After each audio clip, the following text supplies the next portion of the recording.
సోదరీ సోదరులారా, ఈ రోజున మనము 1 రాజులు 2వ అధ్యాయం 12వ వచనం నుండి వినబోతున్నాము. అప్పుడు సొలొమోను తన తండ్రి అయిన దావీదు సింహాసనం మీద ఆసీనుడయ్యాడు. అతని రాజ్యము నిలకడగా స్థిరపరచబడింది. అంతలో హగ్గీతు కుమారుడైన అదోనియా సొలొమోను తల్లి అయిన బత్షెబ దగ్గరికి వచ్చాడు. ఆమె అతణ్ణి అడిగింది, సమాధానంగా వస్తున్నావా? అవును, సమాధానంగానే వస్తున్నాను అన్నాడు అదోనియా. నీతో చెప్పవలసిన మాట ఒకటున్నది అన్నాడు. అదేదో చెప్పమన్నది ఆమె. రాజ్యము నాదై ఉండగా నేనే ఏలాలని ఇశ్రాయేలీయులందరూ తమ దృష్టి నా మీద ఉంచారని నీవెరుగుదువు. అయితే ఇప్పుడు రాజ్యము నాది కాక నా సహోదరునిది అయింది. అది యెహోవా వలన అతనికి ప్రాప్తమైనది. ఇప్పుడు నేను నీతో ఒక మనవి చేసుకుంటున్నాను, కాదనవద్దు. ఆమె అన్నది, ఆ మనవి ఏమిటో చెప్పు. అదోనియా అన్నాడు, షూనేమీయురాలైన అబీషగును సొలొమోను నాకిచ్చి పెళ్లి చేయాలి. ఈ సంగతి నీవే సొలొమోనుకు చెప్పి ఒప్పించాలి. నీవు చెబితే అతడు కాదనడు. బత్షెబ అన్నది, మంచిది, నిన్ను గూర్చి రాజుతో చెప్తాను. బత్షెబ అదోనియా పక్షాన మాట్లాడడానికి సొలొమోను వద్దకు వెళ్ళింది. రాజు లేచి ఆమెకెదురుగా వచ్చి నమస్కారం చేసి సింహాసనము మీద ఆసీనుడై తన తల్లి కోసం ఆసనం ఒకటి వేయించాడు. ఆమె అతని కుడిపార్శ్వమున కూర్చున్నది. ఆమె అన్నది, ఒక చిన్న మనవి చేయగోరుతున్నాను, నా మాట తోసివేయకు. రాజు అన్నాడు, నా తల్లి, చెప్పు, నీ మాట తోసివేయను. ఆమె అన్నది, షూనేమీయురాలైన అబీషగును నీ సహోదరుడైన అదోనియాకు పెళ్లికి ఇప్పించాలి. సొలొమోను అన్నాడు, అబీషగును మాత్రమే అదోనియా కోసం అడగటమేమిటి? అతడు నా అన్న కాబట్టి అబ్యాతారు కోసం, యోవాబు కోసం రాజ్యాన్నే అడగమను. యెహోవా తోడు. అదోనియా పలికిన ఈ మాట వల్ల అతని ప్రాణానికి నష్టం రాకపోతే దేవుడు నాకు గొప్ప అపాయము కలుగజేయునుగాక. నన్ను స్థిరపరిచి నా తండ్రి సింహాసనం మీద నన్ను ఆసీనునిగా చేసి తన వాగ్దానం ప్రకారం నాకు కుటుంబము కలుగజేసిన యెహోవా జీవము తోడు, అదోనియా ఈ దినమున మరణమవుతాడని చెప్పి బెనాయాను పంపాడు. బెనాయా అదోనియా మీద పడ్డాడు. అదోనియా చనిపోయాడు. రాజు అబ్యాతారుకు ఆజ్ఞాపించాడు, నీవు అనాతోతుకు నీ పొలానికి వెళ్ళు, నీవు మరణానికి పాత్రుడవయ్యావు. అయితే ఈవేళ నీకు మరణశిక్ష విధించను. ఎందుకనగా నీవు నా తండ్రి అయిన దావీదు ముందర దేవుడైన యెహోవా మందసమును మోసి నా తండ్రికి ప్రాప్తించిన శ్రమలన్నిటిలో శ్రమ పొందావు. తరువాత సొలొమోను అబ్యాతారు యెహోవాకు యాజకుడుగా ఉండకుండా అతణ్ణి తొలగించాడు.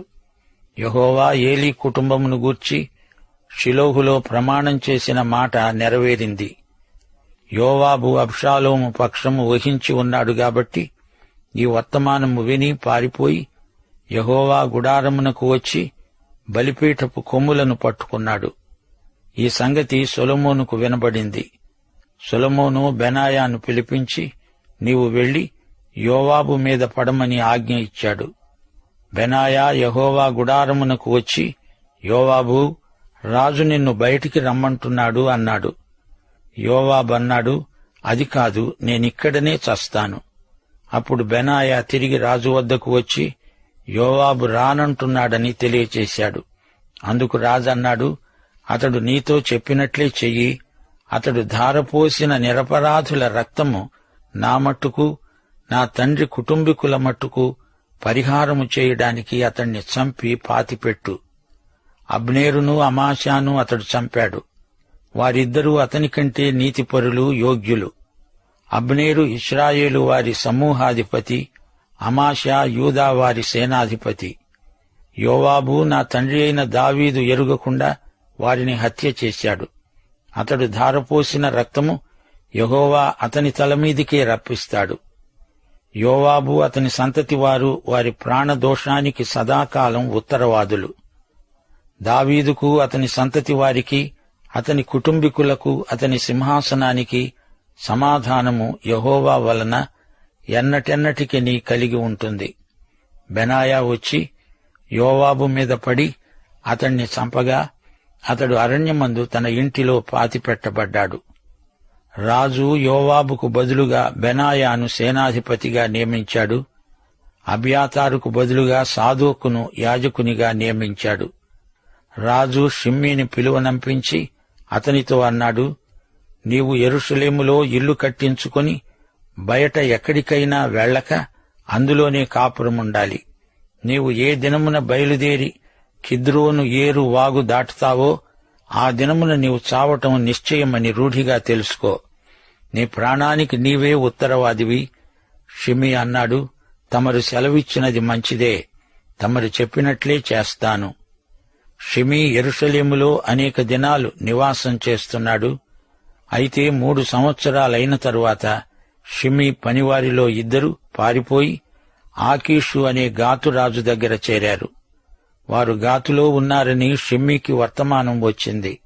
షిమీ లేచి గాడిదకు గంత కట్టి తన పనివారిని వెదకటానికి గాతులోకి ఆకీషు వద్దకు వెళ్లిపోయాడు.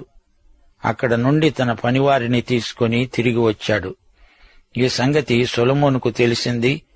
వెంటనే షిమ్మీని పిలువనంపించి అన్నాడు, నేను నీకు ఖండితముగా ఆజ్ఞ ఇచ్చి నీ చేత ప్రమాణం చేయించాను గదా. నీవు ఊరు విడిచి వెళితే అదే రోజు నీవు చస్తావని చెప్పాను గదా.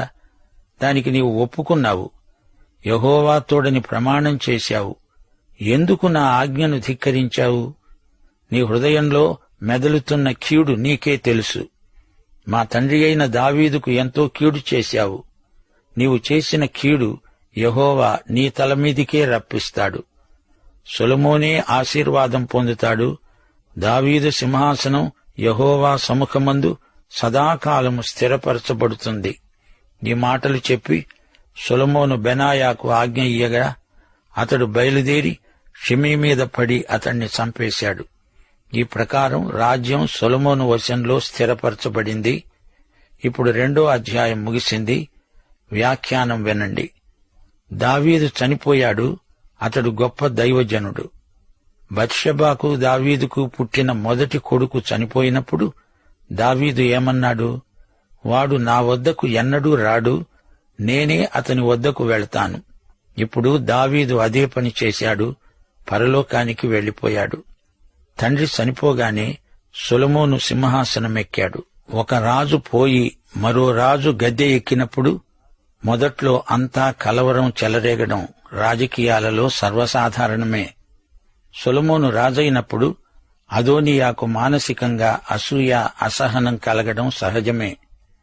అతడు రాజమాత అయిన బత్షెబాను సమీపించాడు. ఆమెకు అదోనీయా అంటే ఎంతో అనుమానం. ఎందుకొచ్చావు అని అడిగింది. అతడు సమాధానంగా వచ్చినట్లు నటిస్తున్నాడు. సొలొమోను కంటే తనకే ఎక్కువ పలుకుబడి ఉన్నదని కోతలు కోస్తున్నాడు. ప్రగల్భాలు పలుకుతున్నాడు. రాజ్యం పోతే పోయిందిలే, నాదొక చిన్న మనవి అంటున్నాడు అదోనీయా. అబీషగు అనే అమ్మాయిని నాకిప్పించవా అంటూ ప్రాధేయపడుతున్నాడు. తల్లి చెబితే సొలొమోను వినకపోతాడా అనుకున్నాడు. అబీషగు షూనేమీయురాలు, అందగత్తె. వృద్ధాప్యంలో దావీదుకు సేవలు చేయడానికి ఉంది. నేరుగా సొలొమోను దగ్గరికి వెళ్లకుండా అతని తల్లి ద్వారా తన కోరిక తెలియజేయాలని అదోనీయా ఉద్దేశించాడు. ఈ ప్రయత్నమంతా అదోనీయా కుట్రాలోచనే. నెమ్మదిగా సింహాసనానికి దగ్గరగా జరిగి రావటానికి ఇది తొలి పన్నాగం. ఇది దుస్సాహసం మాత్రమే కాదు, ప్రమాదం కూడా. సొలొమోను తన అన్న రాజకీయపు ఎత్తును పసికట్టాడు. బత్షెబ అమాయకంగా సొలొమోనుకు అబీషగు విషయం సిఫార్సు చేస్తున్నది. పాపం అదోనీయా, అతనికి సాయం చెయ్యి నాయనా అని చెప్పటానికి వచ్చింది. సొలొమోనుకు అంతా ఒక్క త్రుటిలో అర్థమైపోయింది. వెంటనే సొలొమోను అదోనీయాను అంతమొందించాడు. నిర్దాక్షిణ్యంగా అదోనీయాను హతమార్చాడు. కాని ఇప్పుడు సొలొమోను నిశ్చింతగా ఉన్నాడు. తనకిప్పుడు ప్రత్యర్థి ఎవ్వరూ లేరు. తాను సింహాసనం మీద నిలదొక్కుకోవాలంటే అదోనీయాను తొలగించాలి, వేరే మార్గం లేదు. అదోనీయా బతికున్నంత వరకు కుటిల రాజకీయాలు మానడు. ఇప్పుడు ఆయా ఉన్నత పదవుల్లో ఉన్నవారిని మార్చాలి. అబ్యాతారు అహరోను వంశీకుడు. అతణ్ణి యాజకుని పదవి నుంచి తొలగించాడు. సొలొమోను అతణ్ణి తిన్నగా ఇంటికి పంపించాడు. ఎందుకనగా అతడు అదోనీయాకు మద్దతిచ్చాడు.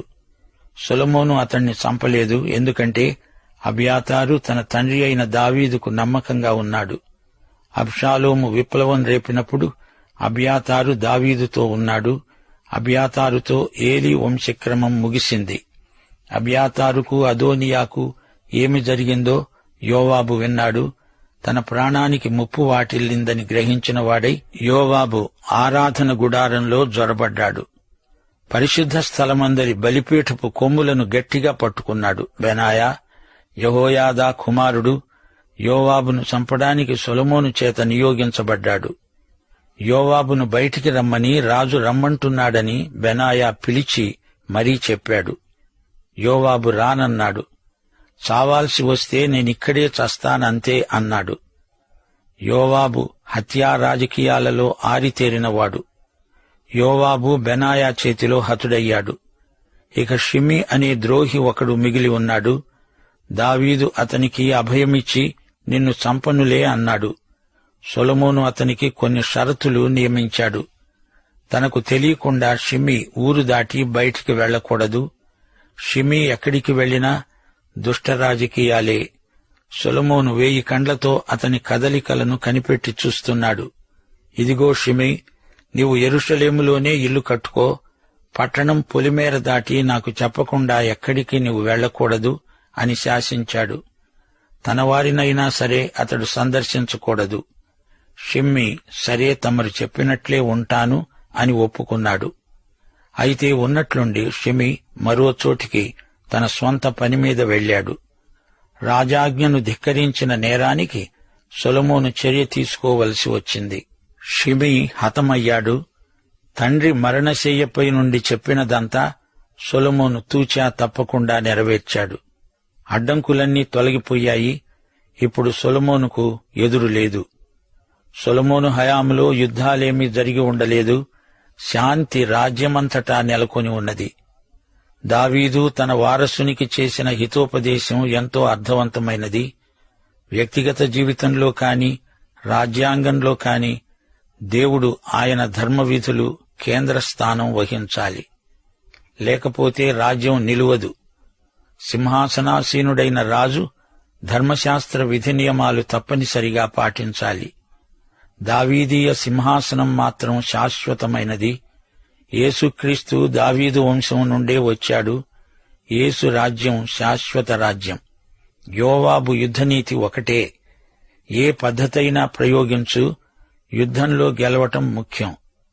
యోవాబుకు కింద పడ్డా మీద పడ్డా అధికారం ముఖ్యం. బర్జిల్లయిని యోవాబుతో పోల్చి చూడండి. అతడు దేవునికి లోబడిన విశ్వాసి, దేవుని నీతి ప్రమాణాలు పాటించే మనిషి. ఘనతలు సన్మానాలు నాకేమీ వద్దు, కావాలంటే నా కుమారుడైన కిమ్హామును తీసుకువెళ్లవలసిందని దావీదుకు చెప్పాడు. సోదరుడా, సోదరి, నీ నాయకత్వం ఎలా ఉంది? స్వార్థమా, పరార్థమా? శత్రుశేషం ఉండనీయకూడదని దావీదు తన కుమారునికి ఉపదేశించాడు. షిమి రాజును దూషించాడంటే దేవుని నియమం మీరాడు, ధర్మశాస్త్రాన్ని ఉల్లంఘించాడు. దావీదు చనిపోయినప్పుడు అతని వయస్సు 70 సంవత్సరాలు. అదోనియా ఎందుకు అభిషగును చేసుకుంటానన్నాడు? ఆమె దావీదు భార్య, ఉపపత్ని.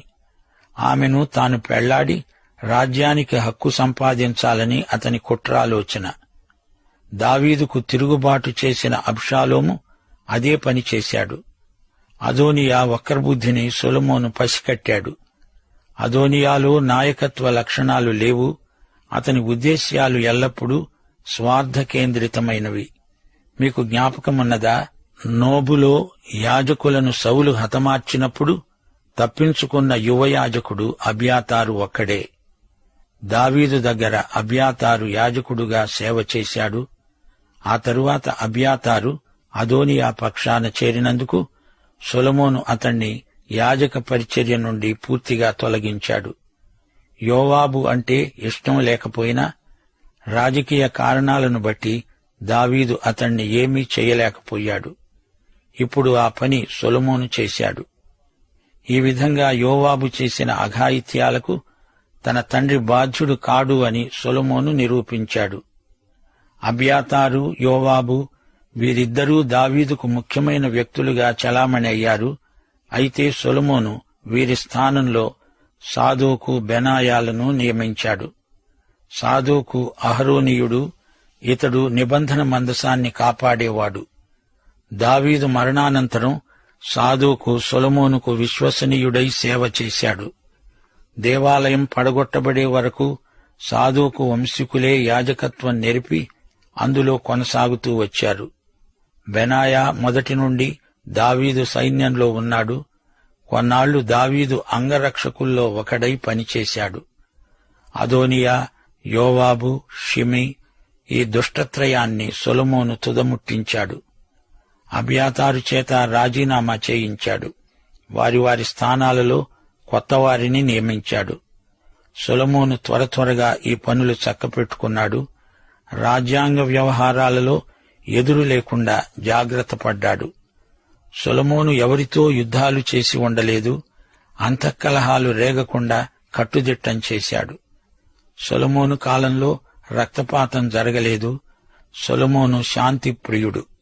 ప్రియ శ్రోతలు, మీకు జ్ఞాపకముందా? ఎలీషా ఒక షూనేమీయ వితంతువును ఆశీర్వదించాడు. అలాగే దావీదు భార్య షూనేమీయురాలు. ఆమె పేరు అబీషగు. పరమగీతంలో షూలమ్మీతి అనే కన్యను సొలొమోను పెళ్లి చేసుకుందామని చూచాడు. కాని ఆమె కాపరినే ప్రేమించింది. సొలొమోనును తిరస్కరించింది. యోవాబు బలిపీఠపు కొమ్ములను పట్టుకుని ఉండగానే చంపబడ్డాడు. యోవాబు రాజకీయ జీవితమంతా చిట్టచివరికి విషాదాంతమైంది. బతుకంతా నిర్లక్ష్యంగా గడిపి చిట్టచివరికి బలిపీఠపు కొమ్ములు పట్టుకుంటే ఏమి లాభం? అలాగే ఇంత గొప్ప రక్షణను నిర్లక్ష్యం చేస్తే ఎలా తప్పించుకోగలము అని కొత్త నిబంధన హెచ్చరిస్తోంది. యోవాబు క్షమాపణకు అవకాశం లేకుండానే హతమైపోయాడు. యెహోయాదా యాజకుడు, అతని కుమారుడైన బెనాయా సైన్యాధిపతి. లేవి వంశంలో ఈ విధంగా మత విషయిక సేవ, రాజకీయ బాధ్యత రెండూ జత చేయబడ్డాయి. ముగింపులో మరో మాట. దావీదు హెచ్చరిక ప్రకారం సొలొమోను రాజకీయాల్లో తూచా తప్పకుండా చేశాడు. బాగానే ఉంది. గాని ఆధ్యాత్మికంగా తండ్రి హితవును సొలొమోను పాటించలేకపోయాడు. దేవునికి, ఆయన ధర్మశాస్త్రానికి విధేయుడివై ప్రవర్తించు అని దావీదు చెబితే సొలొమోను అలా ప్రవర్తించలేదు. అన్య స్త్రీలను పెళ్లాడాడు. ఆధ్యాత్మిక విలువలను కాలరాచాడు. ప్రియ శ్రోతలు, యేసుక్రీస్తు సొలొమోను కంటే శ్రేష్ఠుడు. యేసుక్రీస్తు రాజ్యానికి, శాంతి సంస్థాపనకు సొలొమోను రాజ్యం ప్రవచనాత్మకమైన ముందుగుర్తుగా ఉంది. ప్రకటన 11:15 ఈ లోకరాజ్యము మన ప్రభువు రాజ్యమును, ఆయన క్రీస్తు రాజ్యము అయింది. ఆయనే యుగయుగముల వరకు ఏలుతాడు. యెషయా 9:6-7 మనకు శిశువు పుట్టాడు, మనకు కుమారుడు అనుగ్రహించబడ్డాడు. ఆయన భుజము మీద రాజ్యభారముంటుంది. సర్వకాలము దావీదు సింహాసనమును, రాజ్యమును నియమిస్తాడు. న్యాయము వలన, నీతి వలన రాజ్యమును స్థిరపరచడానికి అతడు సింహాసనాసీనుడై రాజ్య పరిపాలన చేస్తాడు. పాఠం సమాప్తం. త్రియేక దేవుని కృప, ప్రేమ, శాంతి, సమాధానములు మనకందరికీ సదాకాలము తోడై ఉండునుగాక. ఆమేన్.